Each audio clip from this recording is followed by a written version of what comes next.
Dragolord de Gelo. Parte 16. As longas filas de mesas tinham muitos pratos, cada uma carregada com uma suntuosa variedade de pratos. A comida quente exalava um aroma encantador que chegava até Ainz. Sendo um morto-vivo, Ainz não tinha desejo de comida, mas os remanescentes de Suzuki Satoru sim.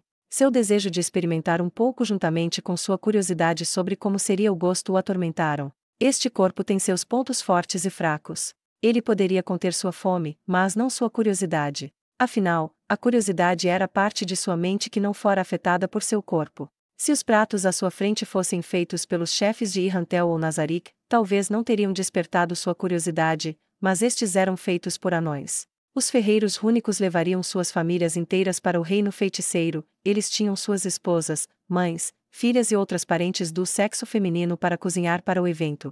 É claro que a maioria das 2.000 porções de alimentos aqui foram fornecidas por Ainz, por Nazarick. Claro, Ainz não era uma pessoa que usaria consumíveis perdulariamente, então a maioria era essencialmente a culinária de Irrantel. A carne havia sido coletada pelos dragões da cordilheira, enquanto o vinho tinha sido originado do reino e do império pelos comerciantes que permaneceram em Irrantel. As mesas rangiam com pratos de comida, mas mesmo agora as damas ainda serviam mais comida recém-feita. Havia pouca diferença na aparência externa de homens e mulheres anões. A maior diferença estava nas barbas. As barbas masculinas eram muito longas, eram tipicamente tecidas em 3 tranças, enquanto as barbas femininas eram mais ralas. Dito isso, ralas ainda significava que suas barbas se pareciam com as dos homens humanos. Curiosamente, as damas pareciam ter o hábito de aparar os bigodes sob os narizes. Não entendo muito bem esses hábitos, bem. Um pouco de cultura não faz mal. O reino feiticeiro reúne todos os tipos de humanoides. Se eu perguntar demais, posso parecer indelicado com a cultura deles. Ainz desviou o olhar das damas que ainda serviam comida. Seus olhos cruzaram as inúmeras cabeças anões diante dele que relaxavam na plataforma elevada à sua frente. Alguns dos ferreiros ligados ao reino feiticeiro estavam com os membros do conselho, e então, o conselho informou sobre a migração para o reino feiticeiro.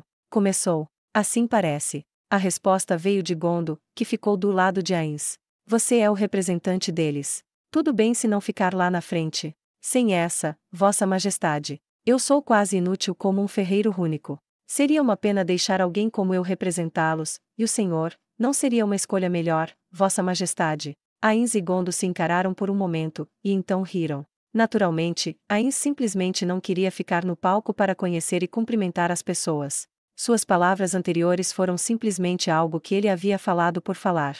Ainda assim, o rosto de Gondo ficou sério. Eu não posso te agradecer o suficiente, Vossa Majestade. Pelo quê? Esta festa de despedida. Veja o olhar deles. Ainz olhou para o palco mais uma vez. Eles não paravam de falar, isso foi tudo o que me veio à mente. No entanto, seria um pouco insensível dizer que não notou nada depois de Gondo ter levantado o assunto. Entendo. No final, ele simplesmente usou a resposta apropriada como uma cortina de fumaça. É como Sua Majestade pressupõe. Os olhos deles têm um brilho diferente agora. De fato, parece ser assim. Ainz respondeu sem pensar, embora ele ainda não tivesse ideia do que estava acontecendo, e completou. Mas por quê? Gondo riu, como se achasse divertido. É a alegria de serem valorizados mais uma vez. A cerimônia de hoje, com pratos feitos com ingredientes que ninguém aqui já viu, assim como todos os tipos de bebidas alcoólicas, fez os ferreiros rúnicos perceberem que não estavam sendo vendidos, mas sendo contratados pelo reino feiticeiro. Eu tenho altas expectativas neles, sabe disso, não é? Se bem me lembro, eu disse que pagaria a bondade de Vossa Majestade. Isso se aplica também aos outros. Muito obrigado. Opa, parece que já tá na hora, Vossa Majestade. Depois de pegar uma grande caneca de cerveja de Gondo, ele bateu contra a mesa como os outros estavam fazendo. Ainz, em seguida, levantou uma pequena taça de licor em um brinde, e depois devolveu a Gondo, pois ele não podia beber.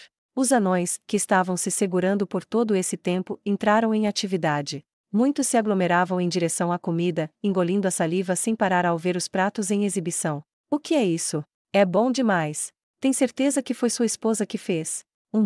Sua Majestade forneceu os ingredientes. Queimamos os pratos, mas no fim deu certo. É bem gostoso, ninguém pode negar. Mas para um velho rabugento como eu, poderia ser um pouco mais suave. Tenta comer bebendo vinho. O quê? Vou tentar, onho. Agora sim. O sabor tá certo agora. Esse vinho é uma belezura. Será que minha esposa consegue cozinhar isso também? Parece que o reino feiticeiro vai prover comida por algum tempo. Minha pança vai passar bem por um tempo. Eu prefiro ter só o vinho. Isso é do reino feiticeiro? Vou gastar meu dinheiro só nisso aqui. Eles conversaram no topo de suas vozes enquanto comiam. E então, eu invejo esses ferreiros rúnicos. Vão comer esse tipo de coisa sempre que quiserem. Duvido, imagina o preço que seria. Será? Fiquei sabendo que os vegetais são baratos em nações humanas. Parece ser o mesmo para o reino feiticeiro também. Caras de sorte. Provei um pouco, é impressão minha, ou o vinho do reino feiticeiro é de primeira qualidade. Também só tomei um gole. Ah, tava uma delícia. Esse vinho de uva é bom, não é tão forte, mas é bom. É um bom motivo para visitar o reino feiticeiro, anima a ir junto. Ouvi uns boatos que estão planejando deixar os cidadãos de nossas nações transitarem livremente. Ei, todo mundo aqui é de alto escalão, não deveria ter cuidado ao falar uma coisa dessas. Eu não acho que vão fazer um anúncio público. Vai ter muito trânsito futuro entre nós, e, mesmo que seja apenas um boato, ouvi dizer também que recuperaram a capital real. E olha que tinha rumores de que lá era um ninho de dragões. O reino feiticeiro é realmente incrível. Naturalmente, Ains também escutava tudo o que diziam. Em vez de elogiar Ains diretamente, a opinião dele sobre o reino feiticeiro parecia ter subido. Isso provavelmente significava que poderiam continuar sendo amigos no futuro. Ains sorriu de satisfação e se virou para Gondo novamente. Vá falar com eles, Gondo. Tenho que resolver uns compromissos. Beleza, eu vou falar com os caras das minas. Gondo encarava um compatriota com um olhar maldoso. O que vai fazer, Vossa Majestade? Um mensageiro do meu país chegou. Eu preciso encontrá-lo. Então, vejo você depois. Ains levantou a mão em despedida e foi embora. Ele estava originalmente parado em um canto de uma sala vasta e espaçosa. Ele abriu a porta para sair e se dirigiu a uma sala de recepção de hóspedes. Era luxuosamente mobiliada, com mesas, cadeiras, armários e coisas do gênero. Demiurgo estava parado ali. Perdão fazer você vir até aqui. Certamente não. Onde estiver é onde devo estar, Ains-sama. Ains atravessou a sala e sentou-se em uma cadeira. Então pediu que Demiurgo tomasse um assento também. Eu vi os relatórios. Mas como estive trabalhando aqui, peço desculpas pelo tempo despendido em tê-los transcrito ao invés de apenas entregá-los oralmente. Os relatórios em questão detalhavam os preparativos e atividades de Demiurgo no Reino Sacro. Claro, se ele os ouvisse do próprio Demiurgo, isso poderia danificar o disfarce de Ains. Isso também foi levado em consideração. Mesmo assim, você fez bem como eu esperava, Demiurgo. Suas realizações só podem ser descritas como excelentes. Muito obrigado, Ains-sama. Demiurgo se curvou. Ainda assim, eu não poderia esperar igualar teus feitos, Ains-sama. O senhor ganhou o coração do povo anão. Ains pensou que ele certamente deveria estar se referindo à recuperação da capital real, ou ao recrutamento dos ferreiros rúnicos. No entanto, foi realmente o caso. Perspicaz como sempre, Demiurgo. Você acha que os anões notaram? Não usaria tal palavra para descrever, creio que eles não têm outra alternativa. Porque não há mais ninguém aqui. Se houvesse, eu poderia usar minha tática de sempre. Enquanto Ains estudava Demiurgo em detalhes, ele notou um sorriso no rosto. O que é tão engraçado? O sorriso de Demiurgo fez surgir uma dor no inexistente estômago de Ains. O sorriso de Albedo era igualmente assustador. A ideia de que poderiam ter visto através de sua atuação fez seu coração inexistente bater mais rápido. Se os anões notarem a armação, o que acha que eu deveria fazer? Caso notem, eu duvido que seja um grande problema. Afinal, o Senhor forneceu refeições para a festa de despedida dos ferreiros rúnicos. Com isso, o Senhor pode se livrar de qualquer coisa que digam. Do que está falando? Então julga ser algo sem importância. Agora que suas tentativas de sondar Demiurgo falharam, Ains decidiu deixar quieto. Perguntar demais para alguém inteligente seria muito perigoso. Então, como vai a vassalização do Império? Sim, Albedo e eu discutimos o assunto e elaboramos um esboço. Esperamos que o senhor examine e compartilhe suas opiniões conosco. Se o Demiurgo e Albedo terminarem tudo, então eu não precisarei me envolver.